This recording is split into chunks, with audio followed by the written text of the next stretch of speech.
ப்ரொமோஷன்லாம் பண்ணல. ஹாய் வணக்கம். நான் இப்போ எங்கே இருக்கிறேன்னு பார்த்தீங்கன்னா, ஒரு தென்னந்தோப்பு மாதிரி இருக்கா. ஆனால் இது வந்து ஒரு சூப்பரான ஒரு ரிலாக்ஸேஷன் ஏரியா. இங்கே பல்லடத்துலேருந்து உடுமலை வரும்போது சாலைப்புதூர் அப்படிங்கிற ஒரு இடம் இருக்கும். அந்த சாலைப்புதூருக்கு கொஞ்சம் முன்னாடியே அம்மிச்சி கஃபே சொல்லிட்டு ஒரு கடை.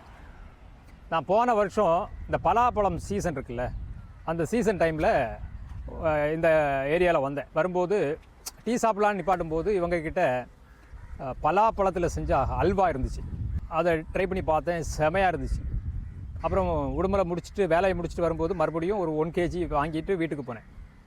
வீட்டில் சாப்பிட்டவங்க எல்லாருமே சூப்பராக இருக்குன்னு சொன்னாங்க. அடுத்தது சரி எப்படி வந்து வாங்கலான்னு சொல்லிட்டு அடுத்தது ஒரு தடவை வரும்போது பலாப்பழம் சீசன் டைமில் தான் கிடைக்கும் அப்படின்னு சொன்னாங்க.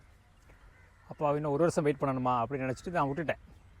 அப்புறம் இன்றைக்கி உடுமலையில் ஒரு வேலை வரும்போது கரெக்டாக எனக்கு ஞாபகம் வந்துச்சு. பலாப்பழம் சீசன் தானே ஓடிட்டுருக்குன்னு சொல்லிட்டு வந்து நிப்பாட்டி கேட்டேன். கேட்கும்போது ஒரு ஷாக் என்னென்னா, பலாப்பழத்தில் மைசூர் பாக்கு இருக்குது, ஆனால் அல்வா இன்னும் நாங்கள் ரெடி பண்ணல, அதுக்கு இன்னும் கொஞ்சம் நாள் ஆகும். நான் உடுமலைக்கு போய் போகிறேன்னு சொல்லும்போதே வீட்டில் சொல்லிட்டு வந்தேன், வரும்போது அல்வா வாங்கிட்டு வரேன் அப்படின்னு. ஒரு கஷ்டமாக போச்சு. சரி உடுமலைக்கு போனேன். உடுமலைக்கு போயிட்டு அங்கே ஒரு வேலையாக போனேன். அப்போ அங்கே நம்ம வந்திருந்தவங்கள்ட்ட கேட்கும்போது இங்கே ஏதாவது ஜாக் ஃப்ரூட் அல்வா கிடைக்குமான்னு கேட்டால் ஏவிஎம் அப்படிங்கிற ஒரு பேக்கரியில் கிடைக்குன்னு சொன்னாங்க. கேட்டு பார்த்தா அங்கே இருந்துச்சு, வாங்கிட்டேன். பட் இந்த டேஸ்ட் இருக்குமான்னு தெரியலை, இன்னும் சாப்பிட்டு பார்க்கல. வீட்டுக்கு போய் சாப்பிட்ட தான் தெரியும். பட் பாருங்கள், இந்த சாலைப்புதூரில் இருக்கக்கூடிய இந்த அம்மிச்சி கஃபே லொக்கேஷன் பயங்கரமாக இருக்குது.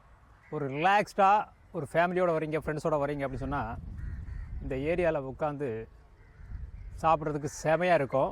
இந்த மாதிரி இடங்களில் ட்ராவல் பண்ணுறவங்களுக்கு கண்டிப்பாக வந்து இந்த அம்மிச்சி கஃபே உண்மையிலேயே ஒரு நல்ல ஸ்பாட்டாக இருக்கும். டீ, ஸ்நாக்ஸ் அதெல்லாம் இருக்குது, பேக்கரி ஐட்டம்ஸும் இருக்குது. அதே மாதிரி ஸ்வீட்ஸும் அவங்க ஓனாக செஞ்சு கொடுக்குறாங்க. இந்த தென்னந்தோப்பில் பக்கத்துலேயே உட்காந்து ஒரு 1/2 hour ஸ்பெண்ட் பண்ணுறது உண்மையிலேயே ரொம்ப மன மகிழ்ச்சியாக இருக்கும். இந்த ரோட்டில் வந்தீங்கன்னா ட்ரை பண்ணுங்கள்.